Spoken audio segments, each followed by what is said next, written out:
Buenos días, buenas tardes o buenas noches a todos, dependiendo el momento en el que nos veamos. Mi nombre es José Luis Soberano y me puedes decir, profe Soberano.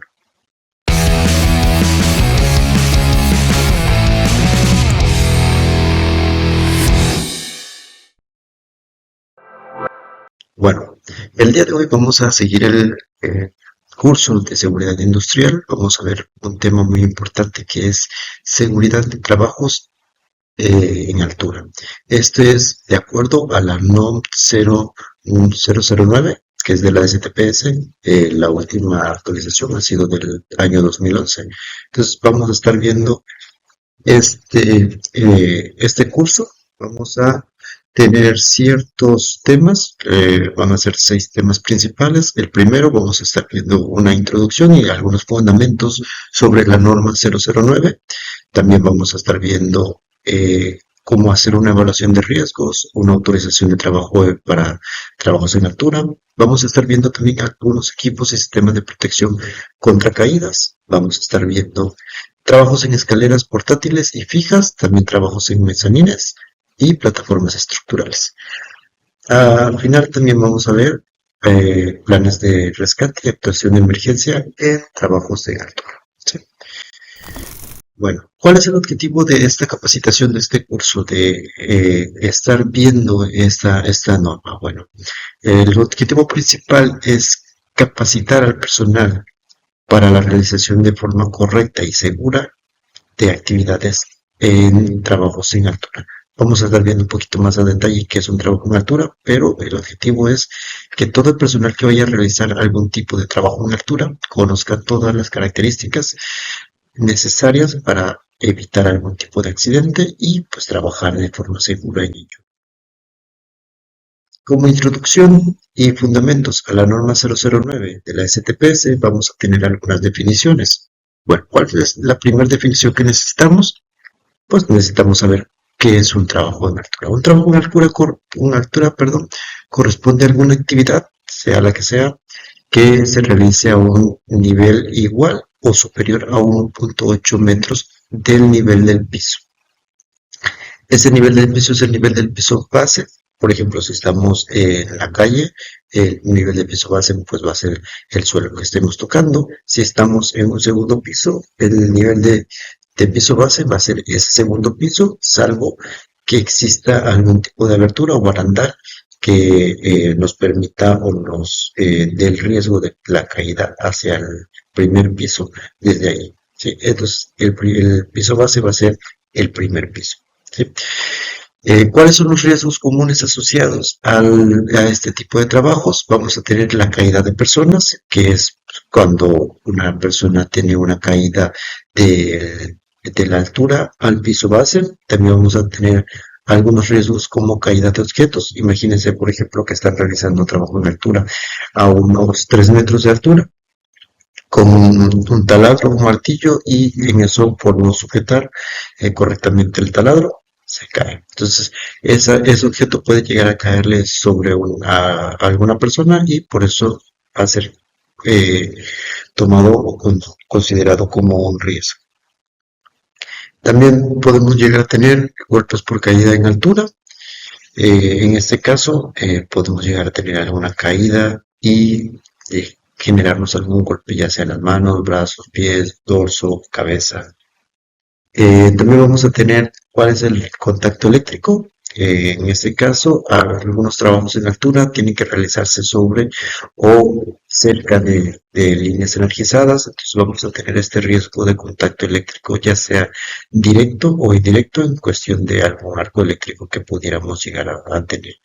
Y un daño por viento o clima adverso, que eso es cuando estamos realizando trabajos de altura en áreas abiertas o en áreas este, de fuera de alguna empresa o de alguna planta. Y en caso de que llegaran a haber ráfagas superiores a 30 kilómetros por hora, pues vamos a tener este riesgo del daño por clima adverso. ¿Cuál es el alcance y la aplicación de la norma? Bueno, esta, al ser una norma oficial mexicana, va a tener alcance dentro de todo el territorio nacional. Va a tener alcance a todas las actividades de altura que si estábamos viendo hace rato, las actividades de altura son actividades que se hacen a 1.8 o más a un suelo base, que estén dentro del territorio nacional. Eso es muy importante. Si ya se encuentran fuera del territorio nacional, existen diferentes normas. Por ejemplo, si están en Estados Unidos tiene sus propias normas para trabajos en altura o trabajos de alto riesgo. Si están en Venezuela, Guatemala, eh, Canadá, pues ya cada uno va a tener sus propias normas. Pero en el territorio nacional, la STPS es la que se encarga de revisar este tipo de normas. Y dentro de esta va a tener el alcance que todas las actividades de altura que se hagan en el territorio nacional. ¿Cuál es la aplicación? Vamos a tener que la principal aplicación es para proteger la integridad física y la vida del trabajador. Sí, eso es muy importante porque esta norma se hizo para eso, para proteger la integridad física y la vida de los trabajadores que realicen este tipo de actividades. En esta norma se establecen responsabilidades del patrón. ¿Qué es un patrón? Bueno, ¿quién es el patrón? Es la persona, puede ser considerada la dueña de la empresa, el CEO, el manager, todas las personas que en dado caso puedan llegar a tener alguna, alguna responsabilidad o algún manejo de los materiales o de nuestro el presupuesto son las que van a estar consideradas como nuestro patrón. Ellos tienen la responsabilidad de hacer la evaluación de los riesgos en consideración de los trabajos en altura. Hay una evaluación específica de los riesgos que pueden llegar a tenerse dependiendo del trabajo de altura para que se realice. Hay trabajos de altura que se realizan solo para el mantenimiento, solo para la limpieza, algunos necesitan tener corte y soldadura de trabajos en altura, entonces ya va dependiendo de eso la evaluación de los riesgos.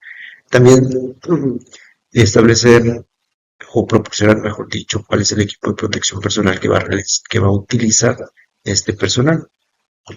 Esto, conforme a la evaluación de riesgos, el patrón tiene que proporcionar este equipo de protección.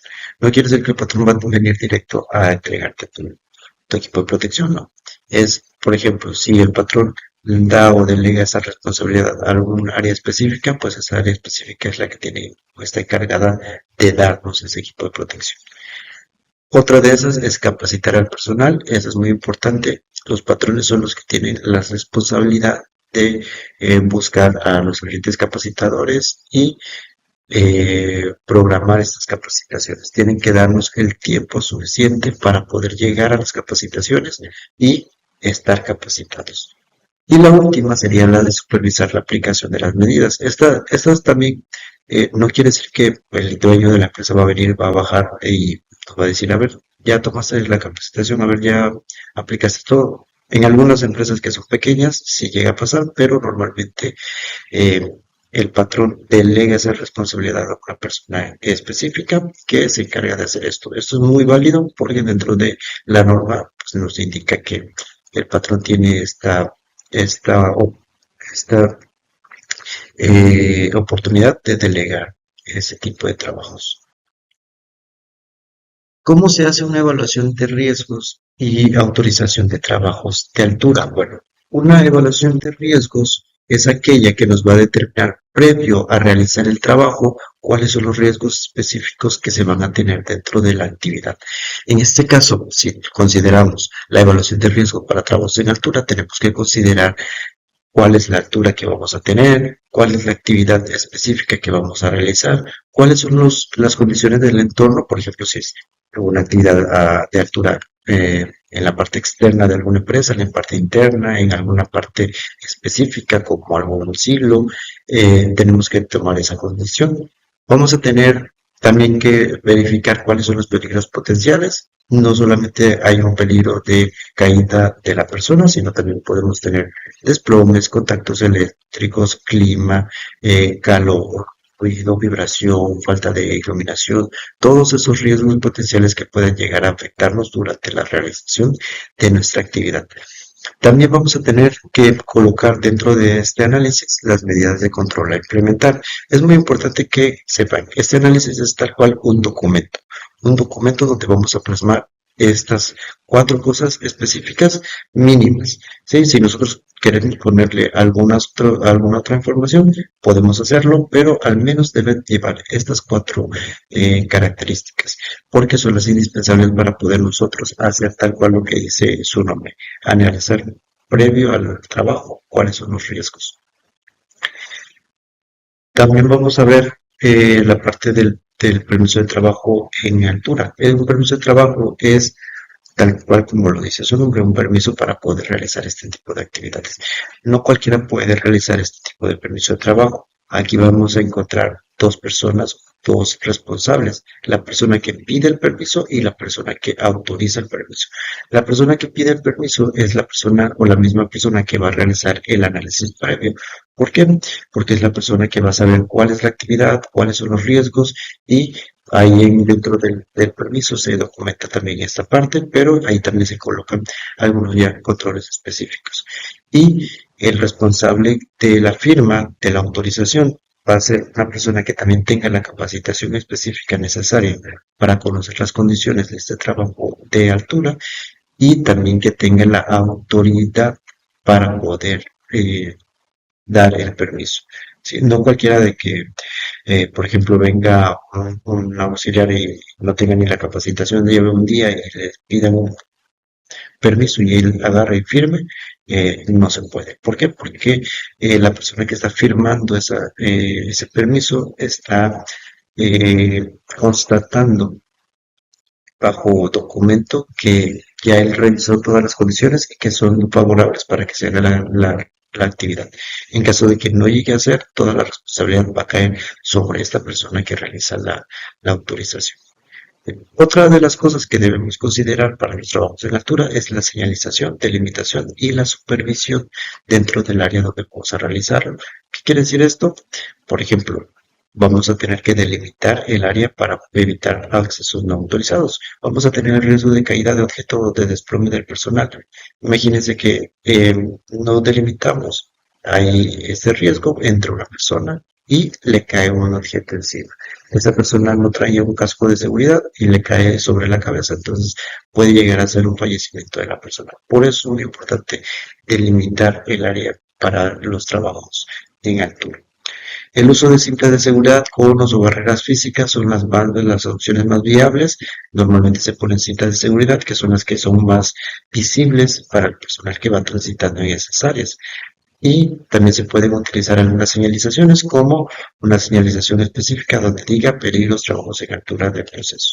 Es muy importante porque normalmente lo que se hace es poner un trapito o una persona que te esté diciendo, sabes que aquí están haciendo un trabajo en altura, pero bajo la norma lo que debemos hacer realmente es colocar algún tipo de delimitación física y algún tipo de señalización. La norma exige que todo trabajo en altura esté supervisado directamente. ¿Qué quiere decir? La persona que va a solicitar el permiso de trabajo, que normalmente es el supervisor del trabajo, el responsable del trabajo, debe estar ahí verificando que se haya realizado primeramente el permiso, el análisis y que durante la actividad se esté haciendo conforme a lo que se puso en el permiso, que se esté utilizando el equipo de protección personal necesario y que si en el caso dado llega a haber una condición insegura, deba parar esta actividad. Es muy importante porque eso es lo que se les olvida muchas veces a las personas o a las empresas. Dicen, ya hiciste el trabajo, digo, ya hiciste el permiso, ya puedes ir a hacer el trabajo solito. Nadie puede hacer un trabajo de alturas solo. Tiene que haber una persona que esté supervisando esa actividad.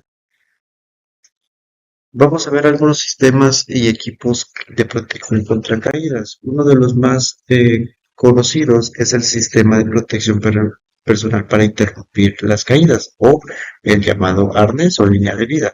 Este arnés o línea de vida, perdón, es el que limita en caso de una caída que el golpe sea directo a la persona y que pueda llegar a existir un golpe contra el suelo base. ¿Sí?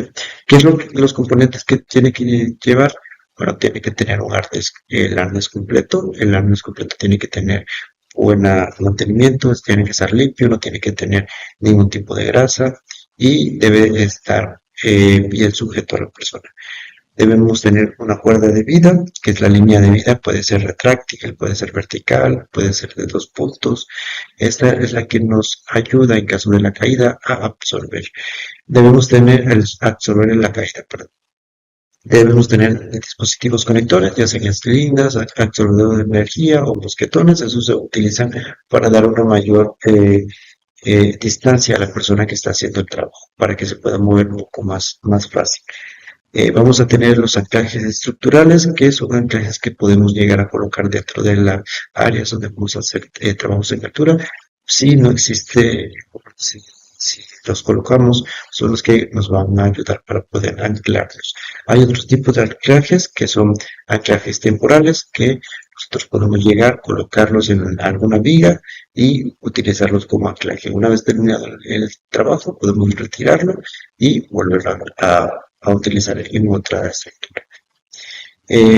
Para el arnés de seguridad debemos considerar que este debe de estar bajo alguna norma, ya sea la norma 09, la norma la ANSI, la Z359 o la N361. Eso es muy importante porque si estos arneses de seguridad o el arnés que estés utilizando, que vayas a utilizar, no tiene una etiqueta con esa norma, quiere decir que no fue verificado y que no es seguro en caso de una caída. Las líneas de vida pueden ser, como lo decíamos, líneas de vida verticales, horizontales, ancladas, y deben estar certificadas.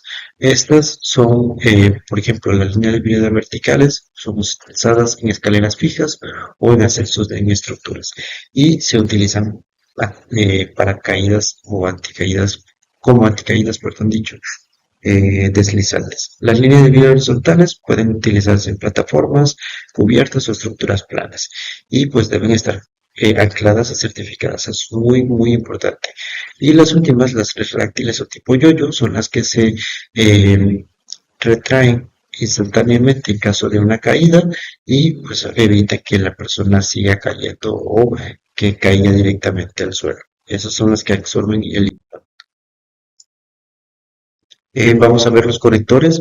En este caso, todo sistema debe anclarse a un punto estructural que debe estar certificado. Debe ser certificado con una resistencia mínima a 5.000 libras, que son 22.2 kilonewton en alguna persona conectada. ¿Qué quiere decir esto? La persona o la entidad que te haga estos conectores o estos puntos de anclaje deben revisar que ese punto de anclaje tenga esa resistencia mínima. Si quiere más resistencia, muy bien, pero lo mínimo que te pide la norma es esto. ¿Algún ejemplo de dónde podemos colocar estos conectores? Bueno, en columnas de acero estructurales podemos ponerlos en vigas con abrazaderas certificadas o pues podemos poner un dispositivo móviles autorizados. Es muy importante que nunca se utilice o se ancle a un barandal. Eso es una mala práctica que normalmente se hace. Vemos un barandal cerca y decimos, pues aquí me anclo. Pero los barandales no tienen una resistencia mínima de 22.2 kilonewton, entonces no se puede utilizar. Tampoco se puede anclar a un ducto, a una escalera portátil o a una estructura improvisada por lo mismo, porque para poder anclarnos debemos estar conscientes que la resistencia debe ser sobre esto, porque una persona al caer es lo que va a generarse de golpe la velocidad y la aceleración. Entonces, si no tenemos esta resistencia, al momento de la caída, el barandal se puede doblar o terminar rompiendo, o el ducto se puede caer, la escalera también se va a venir contra nosotros y de nada va a servir que nos hayamos anclado algo. ¿Con qué frecuencia se tiene que hacer el mantenimiento en la inspección a estos equipos? Bueno, antes de cada uso se debe hacer una inspección visual para verificar que todo el equipo esté en buen estado, si tiene alguna apoyadura, una cortadura, por ejemplo, si está deshilachado, si los barandales, digo, si las vigas tienen algún tipo de óxido o nuestros puntos de anclaje están doblados, es, eh, es una condición que nos va a indicar que no podemos hacer esa actividad. Y de forma trimestral o semestral tenemos que hacer ya una inspección con un personal calificado. por ejemplo, si hicimos conectores de punto de anclaje, la persona que nos certificó esos puntos de anclaje con la resistencia mínima también puede hacer la inspección cada semestre o cada trimestre para verificar que todavía conserve esa resistencia. Muy importante, todos los equipos deben tener el registro de inspección, el número de identificación, la bitácora de uso, mantenimiento y deben tener un lugar de almacenamiento adecuado que esté libre de algún tipo de grasa, solvente, algún tipo de oxidante, que no esté a la intemperie. Eso es muy importante porque muchas veces, digamos, los aparecen a la intemperie y eso daña al componente y nos acelera, perdón, el tiempo que se va a correr, baja el tiempo de vida o de uso que lleguemos a poder tener. Y una compatibilidad de componentes, también es muy importante. Vamos a tener también el uso de trabajos, de escaleras, perdón, escaleras portátiles o fijas para trabajos en altura. Eso es muy común, lo más común es utilizar escaleras portátiles, como tipo,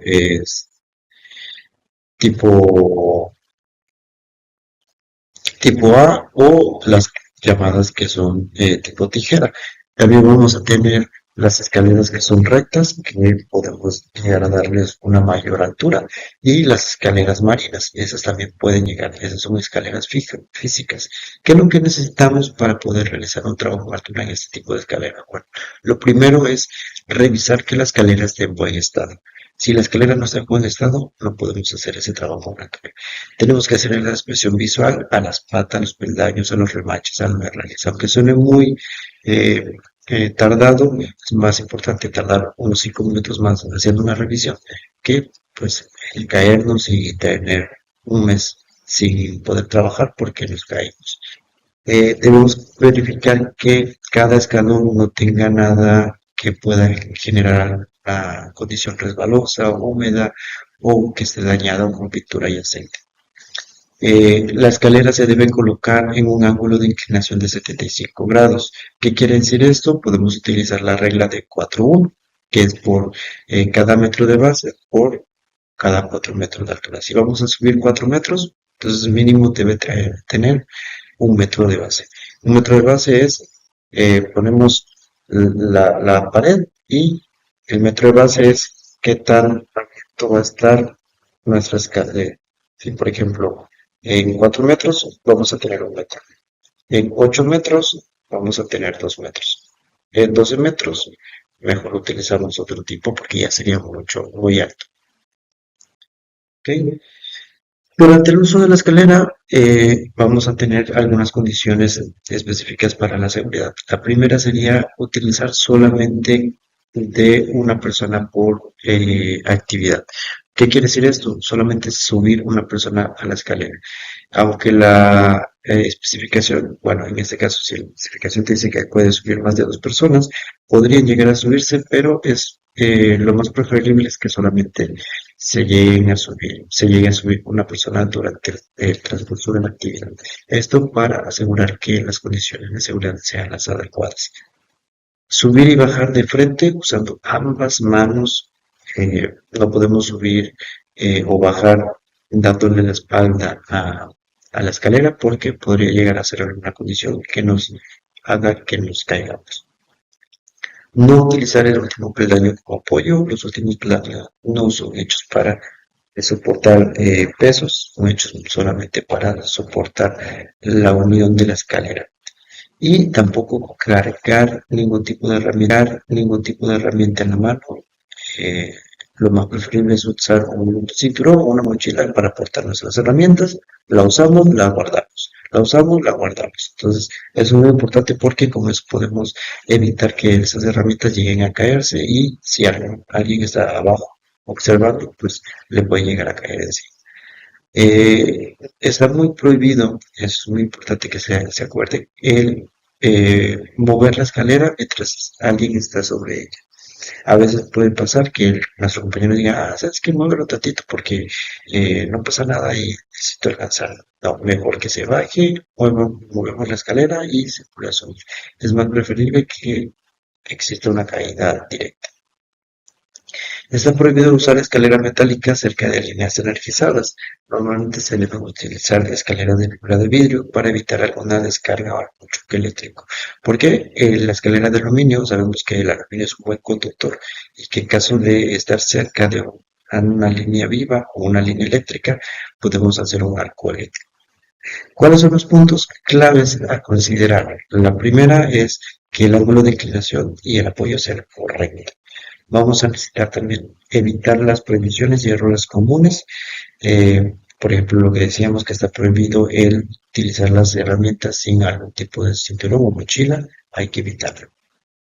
Y también la parte de utilizar el último peldaño como para poner algún tipo de material. Eso también es un error común que debemos evitar.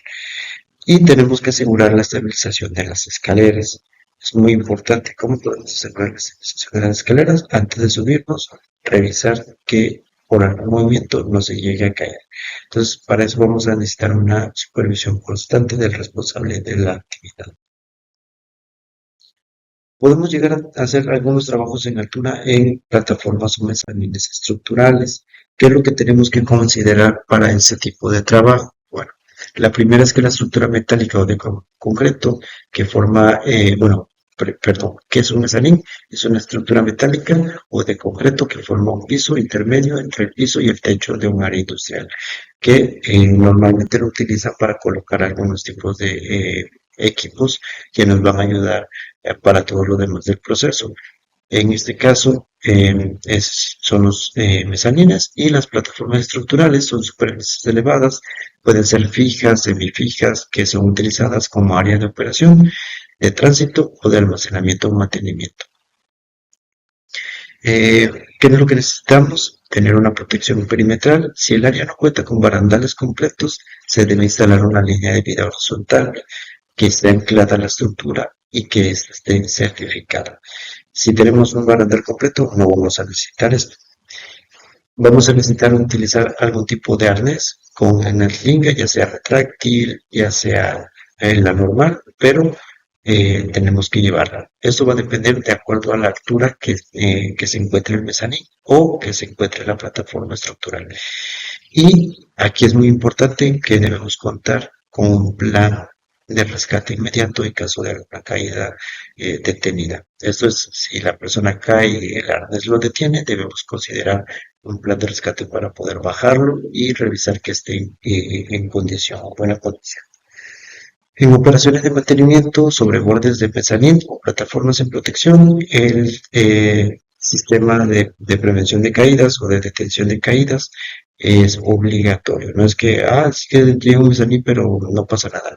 Es obligatorio colocarnos el equipo de protección que es el arnés y la línea de vida. ¿Qué tipo de señalizaciones y control de acceso vamos a necesitar? Vamos a necesitar colocar letreros visibles, como lo estábamos hace rato diciendo, por ejemplo, altura, área de altura, acceso restringido. También vamos a utilizar uso obligatorio de EPP. Ahí vamos a colocar las señalizaciones específicas de cada EPP que vamos a utilizar. Vamos a tener que delimitar el perímetro con cintas, cadenas o estructuras físicas. Y aquí es muy importante, este punto a veces se nos olvida, tenemos que llevar control de acceso para el personal autorizado. Un control de acceso ya sea alguna bitácora, algún tipo de puerta imantada, magnetizada, perdón, o diferentes tipos, alguna llave, tal cual, pero que sea un control del acceso para ese personal autorizado. ¿Por qué? ¿Cuáles son los riesgos comunes de este tipo de trabajo? En mezanín, caída desde el borde, que el piso esté resbaloso, dañado y que no podamos llegar a caer. Vamos a tener también la caída de objetos sobre personal, que pues al ser un trabajo en altura siempre vamos a tener este riesgo.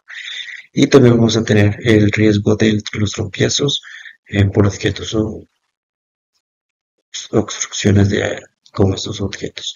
Por eso vamos a necesitar tener un plan de respuesta y actuación de emergencia, lo que estábamos diciendo hace un momento. Este plan de emergencia o actuación va a necesitar tener ciertas cosas. ¿Por qué?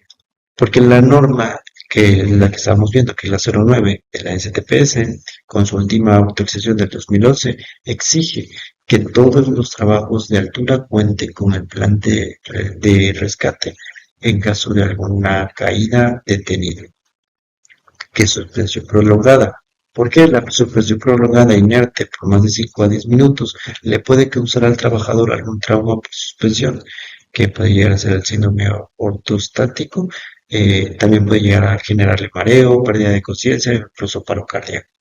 También puede tener agravamiento de lesiones si no se atiende de forma rápida.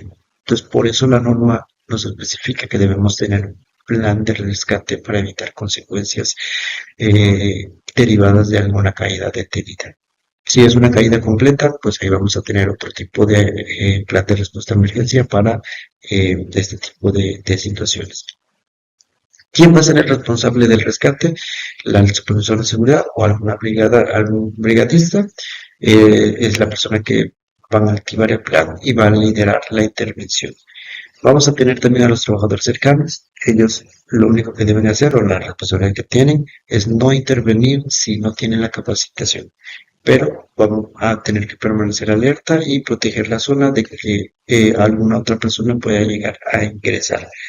Y vamos a necesitar técnicos capacitados en rescate vertical. En rescate vertical es esto, donde la caída fue detenida, la persona queda en posición vertical y nosotros tenemos que colocar o realizar técnicas específicas para el rescate en esta forma.